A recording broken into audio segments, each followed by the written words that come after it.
sales for this company as well. In fact, we've got the management, Abhishek Lodha, Managing Director of Macrotech Developers, joining us right now. Mr. Lodha, thanks so much for taking the time. There's lots to talk to you about, not least of which is the numbers. Talk to us about how you're reading those pre-sales numbers, because it seems just on the back of what's happened in January, some focus is shifting away from those very good pre-sales numbers to the metrics that have been reported as well. And some stocks are seeing a little bit of a crack on the back of some of those operational metrics. Talk to us about how you saw operations pan out in the third quarter. Thank you. Pleasure to be with you today. We had our strongest ever quarter in terms of various parameters, including pre-sales, which were over 4,500 crores. In terms of the embedded EBITDA of those pre-sales, which came in at about 35%, well ahead of our year start guidance of about 30%. We had our strongest ever collections, and we have now hit 90% of our full year target for business development. And in spite of that heavy level of investment in land and business development, our debt has come down by over 15% by about 15% this quarter. And now our debt equity is only at 0.22, well below our ceiling of 0.5 times. So overall, as a business, we see very strong momentum in the underlying pre-sales. And on the back of our strong brand and execution, we are seeing those pre-sales translate into earnings and cash flow, which is really how we see the last quarter. The business model that we have of having a large number of operating projects so that we are not overexposed to any one segment or any one project. We now have over 40 operating projects, and no project contributes anything more than 15% of our sales. That gives us a lot of granularity and predictability in our business, which we think is important as one navigates the normal ups and downs of the macroeconomy. That's a very interesting perspective, because some of your peers have witnessed a little bit of chunkiness in their earnings on account of sales slowing down in certain pockets. But a couple of questions, and then we also want to talk about the trademark infringement case. My colleague will join in to speak about that because she's been tracking this very closely, Mr. Lodha. But just to take that point on reduction in debt a little further and the cash flows that are being generated, where do you see that towards the end of this financial year, and also the glide path heading into next year as well? As a business, we are very conservative when it comes to debt and leverage. Our focus is to deliver growth, a predictable growth of 20%, largely on the back of our own earnings, and therefore our ROE is now approaching 20% on a embedded pro forma basis. And that's really where we see. So, debt might move up in some quarter or down in some quarter, but the general trend on debt is towards reducing debt, because the business is very strong when it comes to financing its own growth through its own earnings. So, Mr. Lodha, I also wanted to ask you about the family dispute that is currently going on in the Bombay High Court, as we know that the next hearing is slated for today itself at around 11:30 a.m. So, first question I want to ask you is that since there must have been some separation agreements which would have, clearly demarcated which names can or cannot be used, why do you think there is suddenly a requirement for a suit at this stage? What made you decide on taking this to the court? Hi, I would first like to clarify that this is a trademark dispute, not a family dispute. Our family has separated its ownership and management more than 10 years ago, and all of that is well done, dusted, and implemented. So I want to first clarify that. The second point I want to make is that Abhinandan Lodha is my younger brother.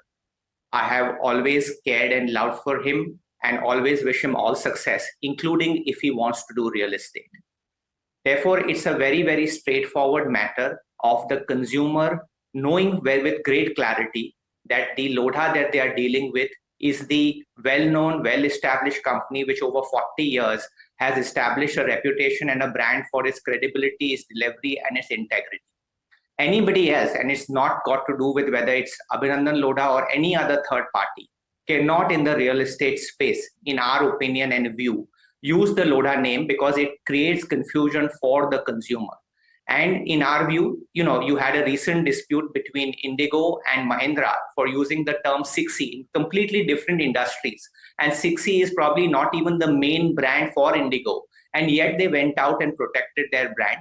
So that's what we are doing as a company, making sure that there is no confusion for the consumer and the brand is protected. I wish Abhinandan all the very best.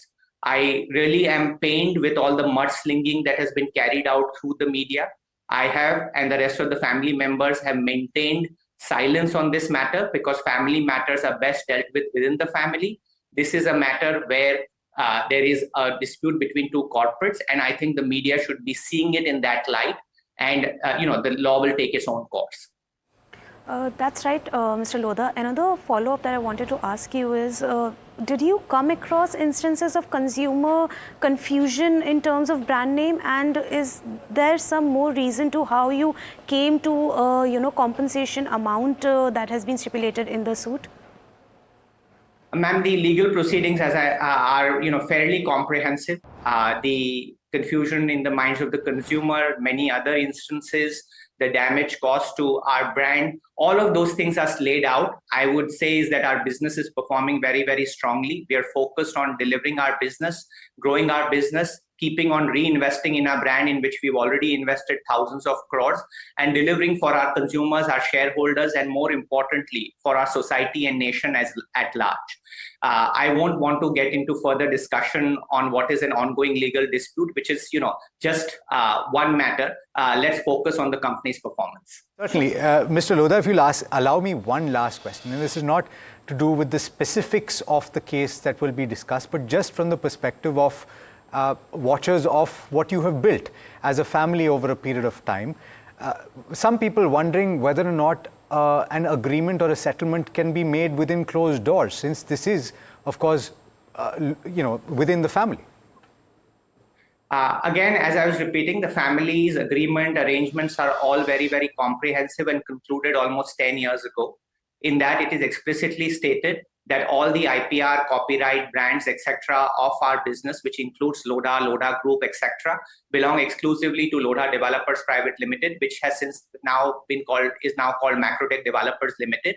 And specifically, Abhinandan or his new business cannot use that trademark or brand name.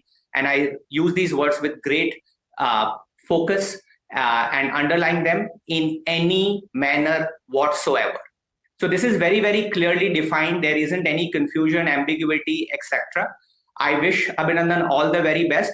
I just wish that he could have respected what has already been discussed, agreed, signed off, etc., and ensured that there is no confusion in the consumer's mind.